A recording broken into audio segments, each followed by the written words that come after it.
நேயர்கள் அனைவருக்கும் என்னுடைய இனிய ஆங்கில புத்தாண்டு வாழ்த்துக்கள்.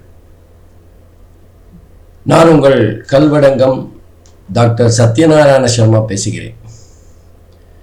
இன்னைக்கு நம்ம ஆங்கில புத்தாண்டு எந்த மாதிரியான பலன்களை 12 ராசிக்கும் தரப்போறது அப்படிங்கிறத தான் பார்க்க போறோம். இந்த வருடம் ஆங்கில புத்தாண்டு பிறக்கின்ற அந்த வேளை ஒரு சிறப்பான நிகழ்வுகளை உள்ளடக்கியதாக இருக்கும். அதாவது இந்த வருட கிரகங்கள் என்று சொல்லப்படுகின்ற சனி பகவான், குரு பகவான், ராகு கேது பகவான் ஆகிய 3-4 கிரகங்களும் பெயர்ச்சி ஆகின்றது. அதுல முதல்ல பார்த்தோம்னா சனி பகவான் மார்ச் 29ஆம் தேதி 2025 அன்று இரவு 11:01 கும்பராசியிலிருந்து மீன ராசிக்கு பயிற்சியாரார். அப்போ ஒரு 3 மாசம் கும்பராசியிலும் மீதி 9 மாதங்கள் மீன ராசியிலும் இருந்து பலன்களை தரப்போறார். அடுத்து நம்ம வருட கிரகத்தில் முக்கியமானது குரு பகவான். குரு பகவானை பொறுத்தவரை மே மாதம் 14ஆம் தேதி 2025 அன்று காலை 7:07 ரிஷப ராசியிலிருந்து மிதுன ராசிக்கு பயிற்சியாரார். அப்போ குரு பகவானை பொறுத்தவரை ஒரு 5 மாசம் ரிஷப ராசியிலும் மீதி ஒரு 7 மாதங்கள் மிதுன ராசியிடமிருந்து பலனை தரப்போறார். குரு பயிற்சியை பொறுத்தவரை அதிசார பயிற்சியும் கூட இருக்கிறது. அதாவது அக்டோபர் 17ஆம் தேதி 2025 குரு பகவான் அதிசாரமாக மிதுன ராசியிலிருந்து கடகராசிக்கு போறார். அந்த அதிசார பெயர்ச்சி நிவர்த்தி எப்போ ஆறுது அப்படின்னு பார்த்தோம்னா டிசம்பர் மாதம் 7ஆம் தேதி 2025.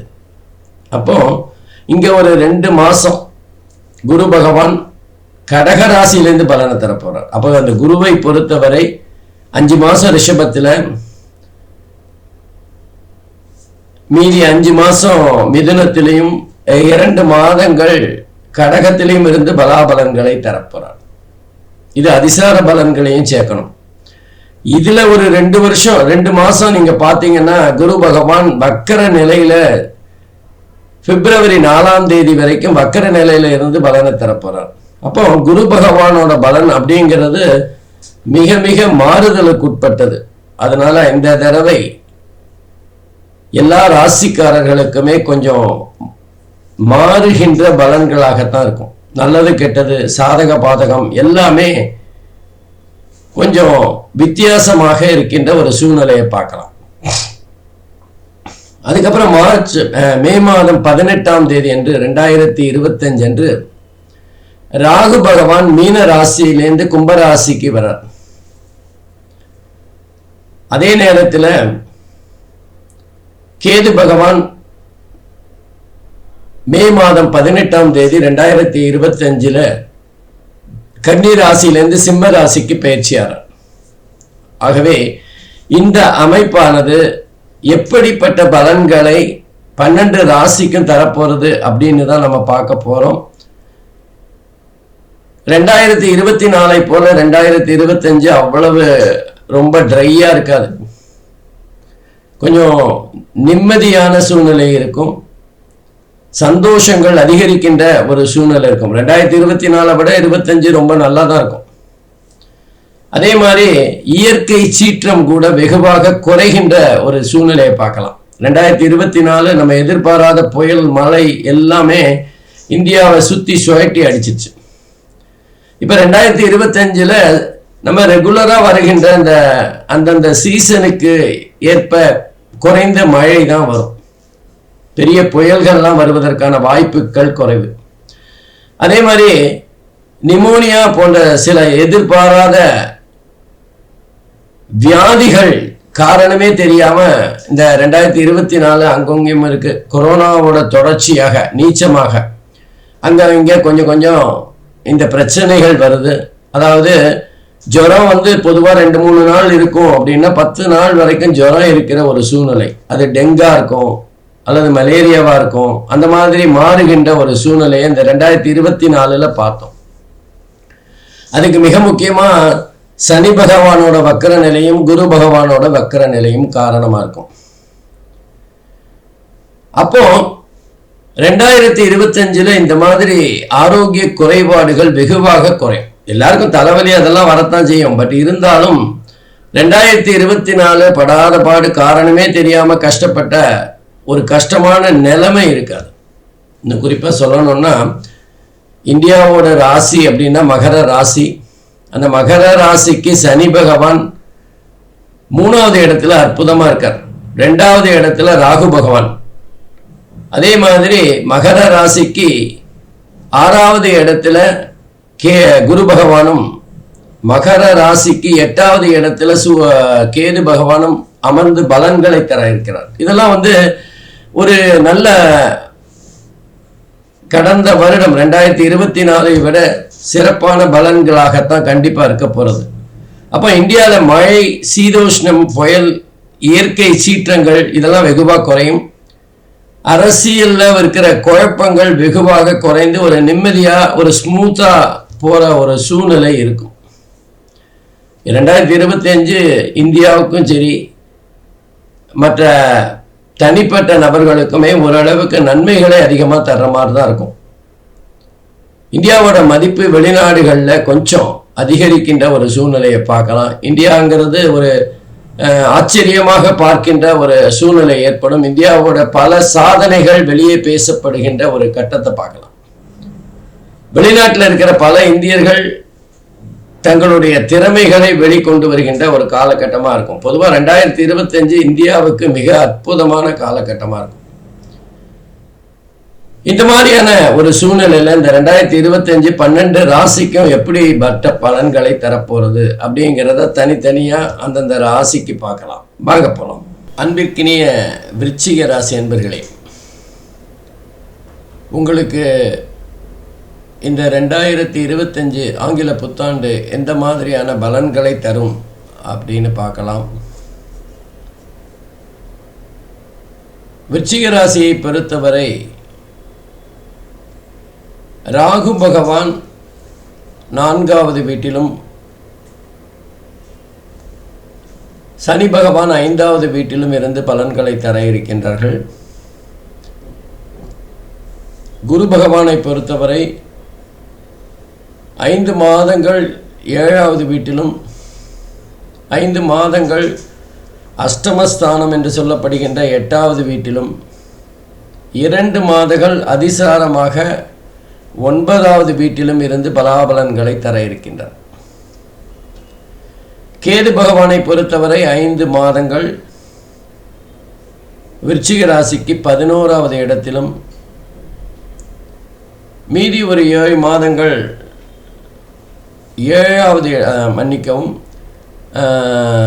10வது இடத்திலும் இருந்து பலாபலன்களை தர இருக்கிறார். ஆகவே இந்த விருச்சிக ராசியாகட்டும் எந்த ராசியானாலுமே கலப்படமான பலன்களைத்தான் இந்த 2025 எல்லாருக்கும் கிடைக்க போகிறது. உங்களுக்கு ஜாக்பாட்டு அப்படி உங்களுக்கு முழுவதுமாக சிறப்பாக இருக்கும் அப்படியெல்லாம் சொல்ல முடியாது. ஏன்னா ஒரு கிரகம் 2 இடத்துல சஞ்சாரம் செய்கிறார். சனி பகவான் 3 மாதங்கள் விருச்சிக ராசிக்கு 4லையும் 9 மாதங்கள் 5வது இடத்திலும் சஞ்சாரம் செய்யப்படுறார். அப்போது பலன்களும் மாறுபட்டதாக இருக்கும். ஒரு 3 மாதம் சுமாராக இருந்தால் அதுக்கப்புறம் ஒரு 7 மாதம் 9 மாதம் சிறப்பாக இருக்கின்ற ஒரு சூழ்நிலையை பார்க்கலாம். அந்த வகையில் முதல்ல நம்ம பார்க்க போகிறது சனிப்பெயர்ச்சி. சனிப்பெயர்ச்சி மார்ச் மாதம் 29ஆம் தேதி 2025 நடைபெற இருக்கின்றது. அந்த 3 மாதங்கள் சனி பகவான் விருச்சிக ராசிக்கு 4வது வீட்டில் உட்கார்ந்து தன்னோட சொந்த வீட்டில் உட்கார்ந்து பலன்களை தர இருக்கின்றார். ஒரு மிகப்பெரிய விஷயம் அப்படின்னா சனி வக்கர நிவர்த்தியாக நவம்பர் 15 ஆனது ஒரு சந்தோஷமான விஷயம். ஏன்னா வக்கர நிவர்த்தி விருச்சிக ராசியை பொறுத்தவரை படாத பாடுபடுத்தியிருக்கும். பொதுவாக 4வது வீடு அப்படிங்கிறது வீடு வாகனம் நிலம் சம்பந்தப்பட்ட ஒரு அழுத்தம் குழப்பங்கள் ஜாதகருக்கு இருந்திருக்கும். அந்த 3 மாதம் அப்படி தான் இருக்கும். வீடு சம்பந்தமாக நம்ம இதை பண்ணலாமா வேண்டாமா, இதை வாங்கலாமா வேண்டாமா, இந்த வீடு வெள்ளங்கமாக இருக்குமா நல்லா இருக்குமா, இந்த நிலம் வாங்கலாமா வீடு வாங்கலாமா தொழில் பண்ணலாமா, இப்படி ஏராளமான குழப்பங்களை விருச்சிக ராசிக்காரர்கள் மனசில் வச்சுருப்பாங்க. ஆனால் போகும்போது சனி பகவான் நிச்சயமாக விருச்சிக ராசிக்கு வீடு நிலம் சம்பந்தப்பட்ட ஒரு நல்ல விஷயத்தை செஞ்சுட்டு தான் போகிறார். கண்டிப்பாக விருச்சிக ராசிக்காரர்கள் இந்த காலகட்டத்தில் வீடு வாங்கினாலும் ஆச்சரியப்படுவதற்கில்லை. அதுக்கப்புறம் பார்த்தீங்கன்னா 5வது வீட்டில் மனசு சம்பந்தப்பட்ட இடங்கள், காதல் சம்பந்தப்பட்ட இடங்கள், பூர்வீகம் சம்பந்தப்பட்ட இடம், பாரம்பரியம் என்று சொல்லப்படுகின்ற இடம், அந்த இடத்துல சனி பகவான் சஞ்சாரம் செய்கிறார். அப்போ அந்த 5வது இடம் பாரம்பரியம் சம்பந்தமாக ஏதான சொத்து இருக்கணுமா, ரியல் எஸ்டேட் வியாபாரம் செய்கிறவர்களுக்கு ரொம்ப சிறப்பான காலகட்டமாக இருக்கும். சொத்து நிலம் இதெல்லாம் சம்பந்தப்பட்ட பாரம்பரியமாக வர வேண்டிய பூர்வீக சொத்து வரும். சில பேர் தங்களுடைய குலதெய்வ கோயில்கள் இதுன்னு தெரியாமல் மனசில் போட்டு அலபாய்ந்து இருப்பாங்க. நம்ம குலதெய்வ கோவில் என்ன அப்படின்னு கண்டுபிடிச்சே ஆகணும் அப்படின்னு ஒரு காலகட்டத்தில் நமக்கு அதை தேடி செல்லுகின்ற ஒரு சூழ்நிலையை இந்த காலகட்டத்தில் பார்க்கலாம். பொதுவாக 5வது இடத்துல சனி பகவான் சஞ்சாரம் செய்கின்ற போது ஜாதகருக்கு திருமணம் சம்பந்தப்பட்ட சில பிரச்சனைகள் அது திருமணத்தில் நல்லபடியாக முடிகின்ற ஒரு சூழ்நிலையை பார்க்கலாம். அதனால தான் காதல் சம்பந்தப்பட்ட விஷயங்களுக்கு இந்த காலகட்டத்தில் ஒரு பிரச்சனை ஏற்பட்டு அது நிவர்த்தி ஆகின்ற ஒரு சூழ்நிலையை பார்க்கலாம். ஆகவே 5வது இடம் மற்றும் 4வது இடத்துல சனி பகவான் மிகப்பெரிய பாதிப்பை எல்லாம் தரப்போறதில்லை, ஓரளவுக்கு நன்மையை தான் தரப்போகிறார். அதுக்கு அடுத்தது பார்த்தீங்கன்னா மார்ச் மாதம் 14ஆம் தேதி மே மாதம் 14ஆம் தேதி குரு பகவான் பெயர்ச்சியாகி ரிஷபராசியிலேருந்து, அதாவது விருச்சிக ராசிக்கு 7வது வீட்டிலேருந்து 8வது வீட்டுக்கு போகிறார். ஆகவே குரு பகவான் மே மாதம் 14ஆம் தேதி என்று பெயர்ச்சியாகி, அதாவது விருச்சிக ராசி 7வது வீட்டிலேருந்து 8வது வீடு அஷ்டமஸ்தானத்துக்கு போகிறார். பொதுவாக குரு பகவானுக்கு 8வது வீடெல்லாம் பெரிய பாதிப்பை தருகின்ற இடம் அல்ல. ஆனாலும் அந்த வீடு வேலை விஷயமாக சில மாற்றங்களை உருவாக்குவார். தொழில் சம்பந்தமாக வியாபாரம் சம்பந்தமாக சில திருப்பங்களை வாழ்க்கையில் ஏற்படுத்துகின்ற ஒரு காலகட்டத்தை பார்க்கலாம். நம்ம வியாபாரம் செய்யலாமா இல்லை வேலை போகலாமா அப்படின்னு ஒரு குழப்பத்தில் இருக்கிற விருச்சிக லக்னக்காரர்களுக்கு, விருச்சிக ராசிக்காரர்களுக்கு ஒரு முடிவை சொல்லுவார். ஆனால் ஏன்னா 8வது இடம் என்பது நம்முடைய அவமானங்களை பற்றி சொல்லுகின்ற, நம்முடைய கௌரவ குறைச்சல், மரியாதை குறைச்சல், அந்த விஷயங்களை பற்றி பேசுகின்ற ஒரு இடம். அந்த இடத்துல குரு பகவானின் சஞ்சாரம் என்பது நமக்கு புண்ணுக்கு மருந்து போட்ட ஒரு சூழ்நிலை. அதனால் சிறப்பாக தான் இருக்கும். நமக்கு நம்முடைய மதிப்பு மரியாதை குறைந்திருந்தது திரும்ப மீண்டு பெறுகின்ற ஒரு சூழ்நிலையை பார்க்கலாம். நமக்கு கௌரவ குறைச்சலை செய்தவர்கள் தங்களை உணர்ந்து மீண்டும் நம்மளை மரியாதையாக நடத்துகின்ற ஒரு சூழ்நிலையை பார்க்கலாம். குரு பகவான் 8வது வீட்டில் மறைவு ஸ்தானத்தில் இருக்கிறதுங்கிறது சுமாரான பலனை தந்தாலும் நன்மைகளை அதிகமாக தருகின்ற ஒரு இடம். குறிப்பாக 7வது வீட்டில் இருக்கும்போது கணவன் மனைவி நண்பர்கள் சம்பந்தப்பட்ட விஷயங்களை, அதே நேரத்தில் நம்முடைய சூழ்நிலை பற்றியும் சொல்லுகின்ற ஒரு காலகட்டத்தில் குரு பகவான் இருந்திருப்பார். விருச்சிக ராசிக்கு 5 மாதம் சூப்பராக இருக்கக்கூடிய ஒரு காலகட்டமாக இருக்கும். கணவன் மனைவிக்குள்ள ஒரு ஒற்றுமை, அவர்களுக்குள்ள ஒரு அந்யோன்யம், திருமணமாகாதவர்களுக்கு திருமணம் சம்பந்தமான முடிவுகள் எடுக்கின்ற ஒரு கட்டாயம் ஏற்படும். அதே நேரத்தில் 7-8 குரு பகவான் சஞ்சாரம் செய்கின்ற போது படிப்பு சம்பந்தமான சில குழப்பங்கள் மாணவர்களுக்கு ஏற்படும். எந்த படிப்பை தேர்ந்தெடுக்கிறது, நம்ம போகிற பாதை கரெக்டாக, இந்த பாதையிலேருந்து அந்த பாதைக்கு போகலாமா அப்படிங்கிற ஒரு குழப்பங்கள்லாம் ஏற்படக்கூடிய ஒரு காலகட்டமாக இருக்கும். கடைசியில் ஒரு 2 மாதங்கள் நடுவில் அக்டோபர்லேருந்து டிசம்பர் வரைக்கும் குரு பகவான் 9வது இடத்துல சஞ்சாரம் செய்கிறார். 9வது இடம் என்பது குரு பகவானுக்கு சிறப்பான இடம். அதுவும் அந்த இடத்துல குரு பகவான் உச்சம் பெறுகின்ற கடகராசி.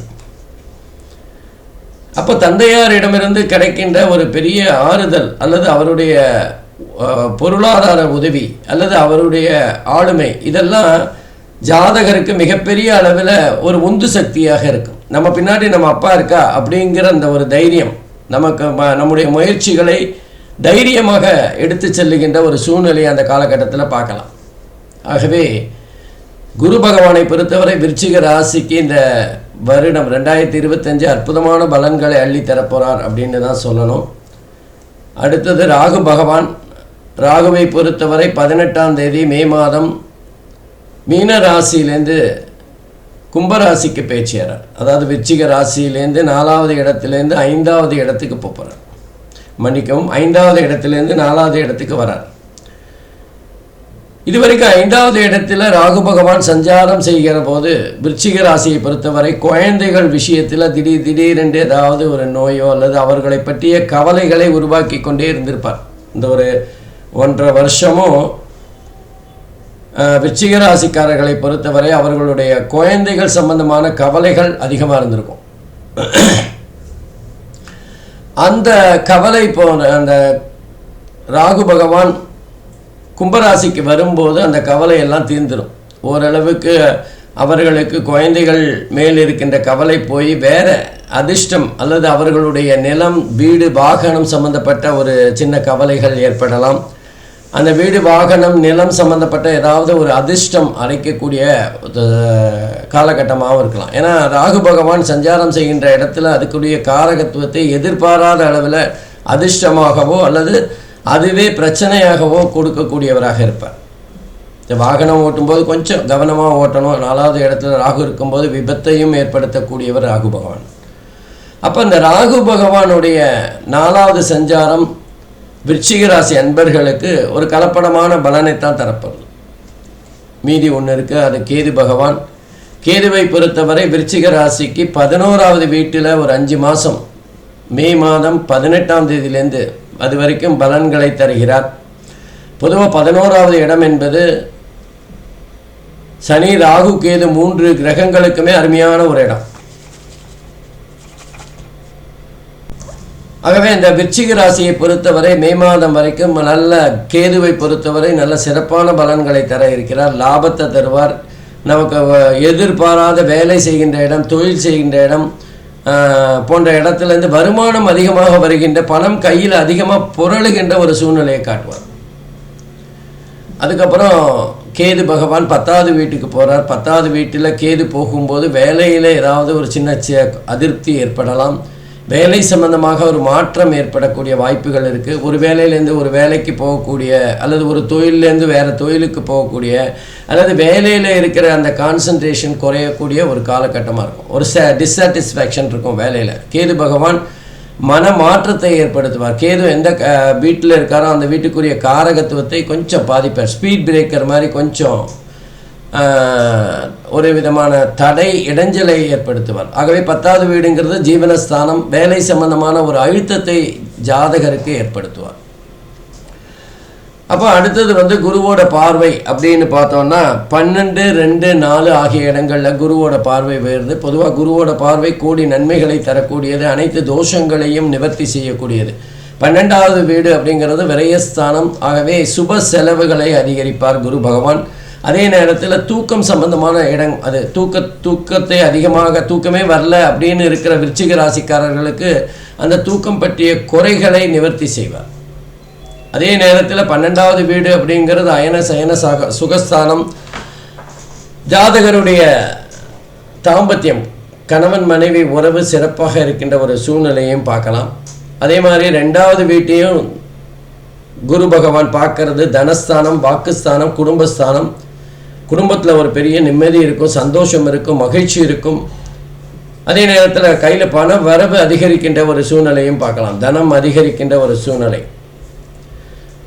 இந்த காலகட்டத்தில் விருச்சிக ராசிக்காரர்கள் தங்களுடைய பேச்சின் மூலமாக சாமர்த்தியமாக பல விஷயங்களை சாதிக்கின்ற ஒரு சூழ்நிலையை பார்க்கலாம். அவர்களுடைய வாக்கு வன்மை அதிகரிக்கும், அவர்களுடைய பேச்சின் நம்பகத்தன்மை அதிகரிக்கின்ற ஒரு காலகட்டமாக இருக்கும். கூடவே 4வது வீடை குரு பகவான் பார்க்கறது ஏற்கனவே 2-3 கிரக அமைப்பின் மூலமாக வீடு சம்பந்தமான விஷயங்கள் அவர்களுக்கு சாதகமாக இருக்கும்னு பார்த்தோம். ஆகவே அந்த குருவோட 4வது பார்வை அப்படிங்கிறது வீடு, நிலம், அந்த மாதிரி ஏதாவது ஒரு இடத்துல முதலீடு செய்வதற்கான வாய்ப்புகள் இருக்கும். இன்னும் 2வது 12வது வீட்டையும் பார்க்கறதுனால வீடு சம்பந்தமாக கொஞ்சம் பணம் தேவையில்லாமல் விரயமாகின்ற ஒரு சூழ்நிலையும் பார்க்கலாம். அதாவது நமக்கு இப்போ வீடு வேண்டாம் அப்படின்னாலும் வீடு வாங்க வேண்டிய அல்ல வீட்டிற்காக ஏதாவது செலவு செய்கின்ற ஒரு சூழ்நிலையை பார்க்கலாம். வாகனம் இருக்கிறவங்க புதுசாக ஒரு வாகனத்து மேலே ஆசைப்பட்டு அந்த வாகனத்தை வாங்குகிற ஒரு கட்டாயமும் ஏற்படும். அதே மாதிரி சனி பகவானோட பார்வை அப்படிங்கிறது 7, 12, 2 ஆகிய இடங்களில் வருது. பொதுவாக இந்த காலகட்டத்தில் சனி பார்வை 2வது வீட்டில் வேறு மாதிரி குருவோட பார்வையும் வருது. அப்போ 2வது வீட்டில் சனியோட பார்வை குருவோட பார்வை தோஷத்தை நிவர்த்தி செஞ்சிடும்.